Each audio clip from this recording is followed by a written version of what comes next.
Bienvenue à toutes et à tous. Aujourd'hui, on se plonge dans Père riche, Père pauvre de Robert Kiyosaki. Un livre qui a, on peut le dire, vraiment marqué pas mal de monde sur la question de l'argent. Ah oui, clairement. Il a une approche assez percutante. Exactement. On va essayer de décortiquer un peu les idées fortes qu'on trouve dans les résumés qui circulent et surtout voir comment ça peut s'appliquer. Le point de départ, c'est cette histoire des deux pères, hein.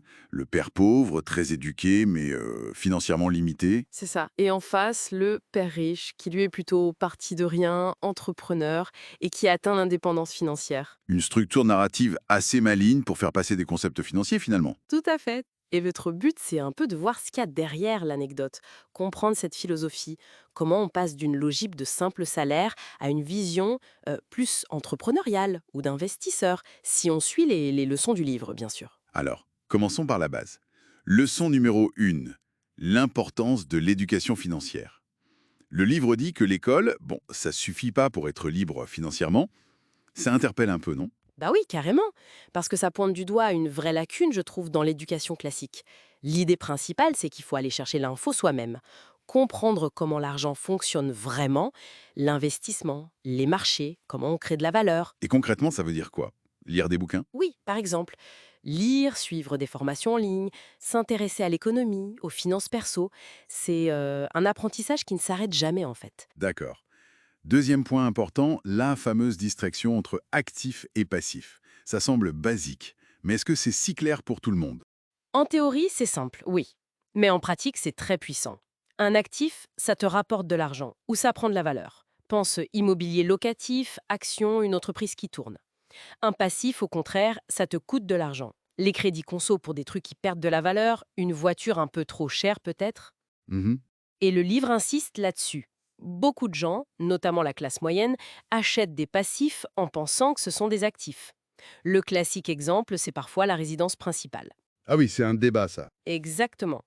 Donc la démarche, c'est d'analyser ses propres finances, regarder qu'est-ce qui me rapporte, qu'est-ce qui me coûte, et essayer de basculer l'équilibre du bon côté. Logique.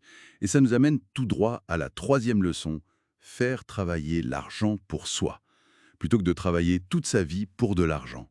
Ça sonne bien, mais comment on amorce ça? C'est un vrai changement de paradigme, on pourrait dire. L'idée, c'est de construire des revenus qui ne dépendent pas directement de ton temps de travail.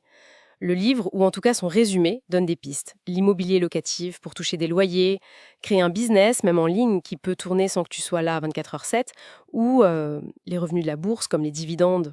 Ok. L'important, c'est de commencer à construire ces flux, même si c'est petit au début, quoi. Une leçon qui peut être un peu plus contre-intuitive, c'est la quatrième. Voir l'échec différemment. Comme une leçon, en fait. Pas facile à avaler, ça, parfois. C'est vrai. Mais c'est vraiment au cœur de la mentalité que le livre décrit, celle de l'entrepreneur. Chaque erreur, chaque difficulté, c'est une info pour ajuster le tir. Plutôt que d'avoir peur de se planter, le père riche encourage à agir, à tester des choses. Donc, l'idée, c'est d'oser. C'est ça. Oser lancer des petits projets, essayer des investissements avec des petites sommes pour voir. Et surtout, quand ça marche pas, analyser pourquoi, pour pas refaire la même erreur. Et ça fait le lien avec la leçon suivante. Hmm. L'intérêt de monter sa propre affaire, même petite, pour pas dépendre que de son salaire. Exactement. C'est vu comme un chemin vers plus de contrôle et potentiellement plus de revenus. Mais attention, hein, ça ne veut pas dire qu'il faut devenir le prochain Elon Musk demain matin. Non, bien sûr. Ça peut commencer par une activité à côté de son boulot, un side hustle, comme on dit, pour tester une idée, développer des compétences et puis avoir une autre source de revenus. Ça diversifie, ça réduit la dépendance. Un point un peu plus technique maintenant. La sixième leçon, comprendre la fiscalité. On voit souvent ça comme une contrainte, mais le livre dit que c'est aussi un levier. Effectivement, comprendre les impôts, les taxes, les avantages de telle ou telle structure juridique, ça permet d'optimiser les choses légalement, bien sûr. Savoir ce qu'on peut déduire quand on investit dans l'IMO, par exemple, ou comment une société peut utiliser ses bénéfices. C'est une compétence financière clé selon le livre. Donc, se renseigner sur les règles fiscales de son pays, c'est important. Et pour finir, la septième leçon qui semble un peu tout regrouper, développer son intelligence financière globale. Ça veut dire quoi concrètement? En gros, c'est la capacité à bien gérer tout le cycle de l'argent. Savoir le gagner, déjà, puis le garder, c'est-à-dire bien gérer ses dépenses, faire un budget.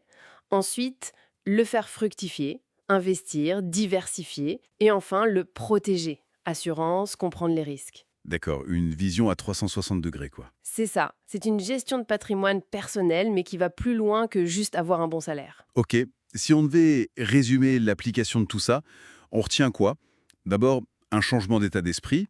Oui, je pense que c'est le plus important. Adopter une posture d'investisseur, d'entrepreneur dans sa tête. Ensuite, l'action, même petite, commencer quelque chose. Mieux vaut petit que pas du tout. Voilà. Et troisièmement, l'apprentissage continue. Le monde change, l'économie bouge, faut rester curieux. Ah, et s'entourer aussi. Avoir des gens autour de soi qui partagent un peu ses intérêts, ça aide beaucoup. En résumé, donc, ce père riche, père pauvre, ou du moins, ce qu'on en retient via les synthèses, c'est vraiment une sorte d'appel à l'action. Reprendre le contrôle de ses finances pour viser plus de liberté. Il y a cette citation de Kiyosaki qui résume bien ça. Le problème, ce n'est pas combien on gagne, mais combien on garde et ce qu'on en fait. Tout à fait. C'est exactement ça. Et ça nous laisse avec une question intéressante pour la fin peut-être. Au-delà de tous ces grands principes, si on devait faire un tout petit pas, là, aujourd'hui, quelle serait la première action concrète qu'on pourrait envisager pour commencer à changer un peu son approche personnelle de l'argent?